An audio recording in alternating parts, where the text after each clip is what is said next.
তো এভরিওয়ান, তোমরা তো ফার্স্ট পার্টে দেখলেই যে আমরা এই ভেন্যুতে এসে কি কি করলাম। তো এবার আমি তোমাদেরকে ডিনারের সময়টা শেয়ার করি। দেখতেই পাচ্ছ সবার সাথে দেখা হওয়ার পরে অনেক ছবি তুলে অনেক আনন্দ করে আমরা চলে গেছি ডিনার করতে, কারণ অনেক রাত হয়ে গেছে, বাড়ি ফিরতে হবে।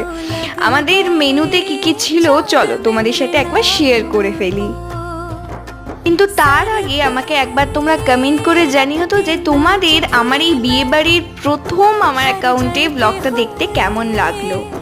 আমাদের মেনুতে ছিল butter naan, chana masala, fish cutlet, fried rice, baked fish, mutton biryani, chicken chaap, chutney, papad, baked sandesh, লেডিগিন্নি, আইসক্রিম, পান। আর তোমরা দেখতেই পাচ্ছ এখানে আমার দাদা বৌদিকে কেমন লাগলো ওদের ছবিটা কমেন্ট করে জানিও।